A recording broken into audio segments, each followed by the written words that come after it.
और पार्टी सिर्फ चमचों को टिकट देना जानती है और किसी को देना नहीं चाहती। जो उनके तल्ले करेगा उनको टिकट देना चाहती। आज मैंने अपना सर्वस्व निछावर करते हुए पार्टी की जी जान से सेवा की, पर पार्टी ने आज 3 दिन होने के बावजूद भी किसी एक व्यक्ति ने मुझे फोन करके सांत्वना देना तो दूर, बात करना तक भी उचित नहीं समझा।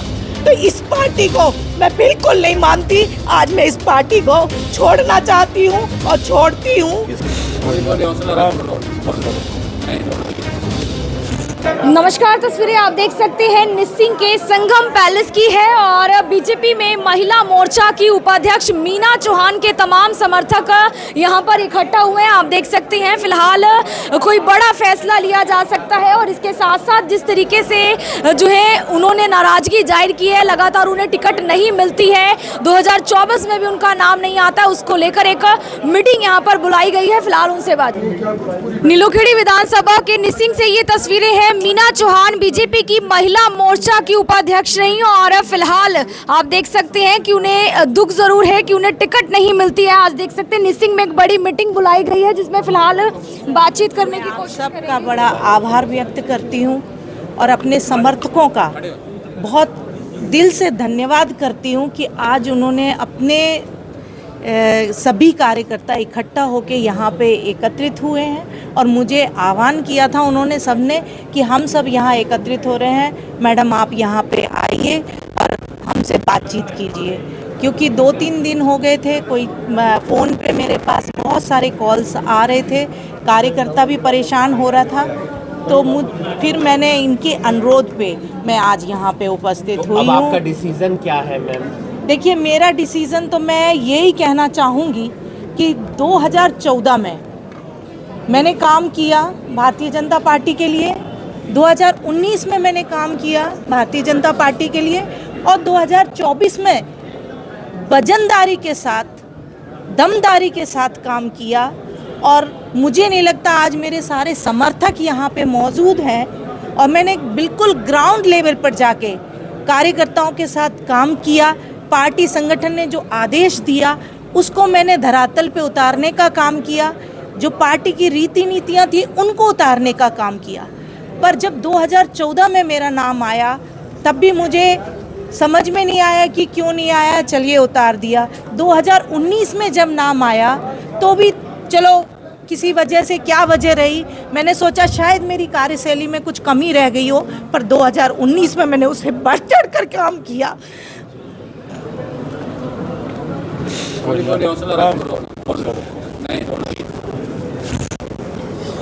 और आज भारतीय जनता पार्टी की तरफ से मुझे इस बात का दुख है कि मैं प्रबल दावेदार होने के बावजूद भी मेरी टिकट काट दी गई, मुझे इस हल्के की सेवा करने का मौका नहीं दिया गया। और साथ में आज तक सबसे ज़्यादा दुख मुझे इस बात का कि आज टिकट डिक्लेयर हुए 3-4 दिन हो गए, जिस पार्टी के लिए मैंने अपना सब कुछ निछावर कर दिया, सर्वस्व निछावर कर दिया, मतलब ना मैंने अपने बच्चे देखे, ना मैंने परिवार देखा, जो भी पार्टी ने मुझे आदेश दिए मैंने किए। महिला मोर्चे की प्रदेश महामंत्री होने के नाते मैंने 14 जिले पूरी तरह से संभाले और संगठन को संगठित करने का काम किया। कोविड जैसे जब कोविड था तब भी मैंने घर घर राशन, दवाइयाँ सब, मतलब एक सेवा भाव लेके मैं पार्टी की सेवा में चली और यही सोचती रही कि राष्ट्र सर्वोपरि है, राष्ट्र सर्वोपरि है और हमारी पार्टी सर्वोपरि है, राष्ट्र के प्रति सोचती है, उसी पे समर्पित होके मैं काम करती रही। पर जब 2024 में जब मेरा टिकट कटा तो मुझे पूछना चाहती हूँ कि किस सर्वे के आधार पर मेरा टिकट कटा। जन जन पे मीना चौहान का नाम था, जन जन पसंद कर रहा था मुझे। मैं शीर्ष नेतृत्व से आज आपके माध्यम से ये पूछना चाहती हूँ कि उन्होंने मेरा नाम किस सर्वे के आधार पे काटा। और साथ में जी बिल्कुल, मैं नीलोखेड़ी विधानसभा से निरंतर 20 साल से कार्यरत हूँ। 3 तारीख को जब रैली थी वहाँ पर मंच पर भी आपके साथ कोई बात हुई थी, शायद आप उससे काफी नाराज दिख रही थी, मंच पर वो नजर मेरी भी थी। नाराजगी तो कुछ नहीं थी, सीएम साहब मंच पे पहुंच गए थे, तो उनका एक प्रोटोकॉल के तहत मैं थोड़ा सा लेट हो गई थी, क्योंकि मैं कार्यकर्ता समर्थकों के साथ पंडाल में थी और सीएम साहब वहां से पहुंच गए, तो सीएम सिक्योरिटी के अकॉर्डिंगली थोड़ा सा वो था, तो मैं थोड़ा सा वो रह गई थी, इस वजह से थोड़ा सा कोई ऐसा बड़ा इशू नहीं था। तब से किसी ने संपर्क किया आपको? सबसे बड़ा दुख मुझे इसी बात का है कि आज टिकट डिक्लेयर हुए 3-4 दिन हो गए, पर पार्टी के किसी नेता ने ये नहीं सोचा कि आज मीना जी को संपर्क करना चाहिए। मैंने तो अपना सर्वस्व पार्टी के लिए निछावर कर दिया था, मैंने तो अपना सब कुछ पार्टी को दे दिया था, तन मन धन सब कुछ लगाया था, संगठन में रह के संगठन के दायित्व को पूरा किया, अपनी जेब से खर्च किया। आज तक पार्टी से मैंने कुछ मांगा नहीं, लाभ के पद लिए, पर मैंने ऐसा कोई लाभ का पद अभी तक नीलोखेड़ी विधानसभा से या माननीय मुख्यमंत्री या पूर्व मुख्यमंत्री जी, मैंने किसी से नहीं मांगा। जब 19 में मेरा टिकट काटा गया था तो माननीय मनोहर जी ने मुझे बुलाया था और ज्वेल्स होटल में माननीय जगमोहन जी के साथ में मेरे को अकेले बिठा के ये कहा गया था कि मीना जी आप 19 में कोई बात नहीं, टिकट एक ही होता है, एक व्यक्ति को दे दिया गया, कोई बात नहीं, और भी चीज होती है। पर पिछले 5 सालों से मैं लगातार संघर्ष करती रही, पार्टी की रीति नीतियों को जन जन तक पहुंचाती रही, पर पार्टी ने मेरे बारे में तो नहीं सोचा। 24 में जब मैं वहां पहुंची तो बहुत अच्छे तरीके से एक प्रबल दावेदार थी, बहुत ज्यादा प्रबल दावेदार थी, बट उसके बावजूद भी एक हारे हुए कैंडिडेट को, जिसने की 19 में जितनी लहर थी भाजपा की, एक निर्दलीय विधायक उनको हरा के आ जाता है और उसके बावजूद भी उनको 24 में टिकट दे दी जाती है। आप लोग को बताइए कि ये सर्वे आज आप धरातल की रिपोर्ट लीजिए, कितनी क्या बातें हैं वो आप सबको पता होंगी। मेरे कहने ना कहने से कुछ नहीं होता। टिकट क्यों काटा गया, क्या लग रहा है? कारण क्या है? मुझे कोई कारण पता नहीं, और ना ही मुझे पता है कि भारतीय जनता पार्टी, क्योंकि मैं यही सोचती थी कि भारतीय जनता पार्टी एक सर्वे के आधार पर, एक कार्यकर्ता की समर्पण के आधार पर, कार्यशैली के आधार पर टिकट देती है, पर मुझे आज ये लगता है कि ऐसा कुछ भी नहीं है और पार्टी सिर्फ चमचों को टिकट देना चाहती है और किसी को देना नहीं चाहती। जो उनके तल्ले करेगा उनको टिकट देना चाहती। आज मैंने अपना सर्वस्व निछावर करते हुए पार्टी की जी जान से सेवा की, पर पार्टी ने आज 3 दिन होने के बावजूद भी किसी एक व्यक्ति ने मुझे फोन करके सांत्वना देना तो दूर, बात करना तक भी उचित नहीं समझा। तो इस पार्टी को मैं बिल्कुल नहीं मानती। आज मैं इस पार्टी को छोड़ना चाहती हूँ और छोड़ती हूँ। किस वजह से?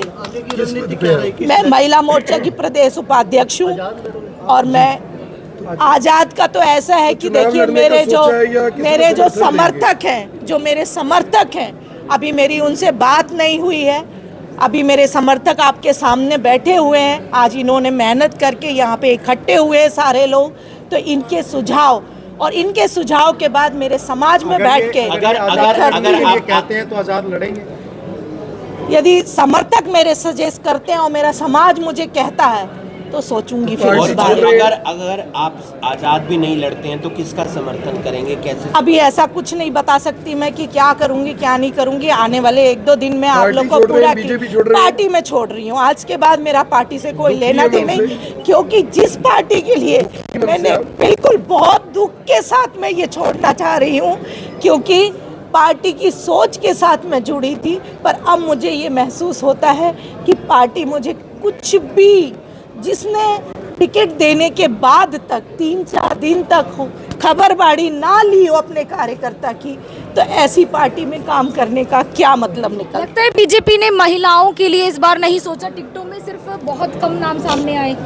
देखिए आप लोग के सामने है सारा कुछ। 67 की लिस्ट आई जिसमें सिर्फ 7 महिलाओं को टिकट दिया गया। तो आप ही देख लिए, जो पार्टी बेटी बचाओ बेटी पढ़ाओ, बेटी को आगे बढ़ाने का संकल्प लेके चलती है, उसके सामने 67 सीटों में सिर्फ 7 महिलाएं उनके लिए मिलती हैं। नारे तक सीमित है बस। बिल्कुल नारे तक सीमित है। आपका निर्णय कब तक आएगा इसके बारे में? मैं कार्यकर्ताओं से बात करूंगी और फिर समाज के साथ बैठ के कल परसों में आप लोग के सामने मेरा निर्णय आ जाएगा। जुड़े हो पार्टी के साथ? मैं पिछले 20 सालों से पार्टी के साथ कार्यरत हूँ। एक वीडियो भी आपने डाला है सर्वे में, उसमें आपका नाम बोला गया था 2014 में भी, वो भी नहीं, तब भी नहीं लिया गया। बस मुझे नहीं पता कि भारतीय जनता पार्टी किस सर्वे को मानती है, मुझे नहीं पता। मैं आपके माध्यम से पूछना चाहती हूँ कि वो किस सर्वे को मानती है। बिल्कुल आप देख सकते हैं मीना चौहान जी हैं और किस तरीके से भावुक हो जाती है, फूट फूट कर वो रोई है और उन्होंने ऐलान कर दिया है कि वो जो भाजपा पार्टी है उसे छोड़ रही है, उसे छोड़कर जो है फिलहाल जो समर्थक फैसला लेंगे उस पर जो है वो निर्णय लेने वाली है। आप देख सकते हैं निसिंग के संगम पैलेस की ये तस्वीरें हैं जहां पर तमाम उनके समर्थक, उनके कार्यकर्ता पहुंचे हुए हैं और शायद कुछ ही देर में ये भी ऐलान होगा कि वो चुनाव लड़ेंगी या नहीं लड़ेंगी या किसी को समर्थन देंगी। फिलहाल की तस्वीरें निसिंग से, मैं आरती सियोगी, अमन ग्रोवर के साथ, जनता ब्रेकिंग न्यूज़, धन्यवाद।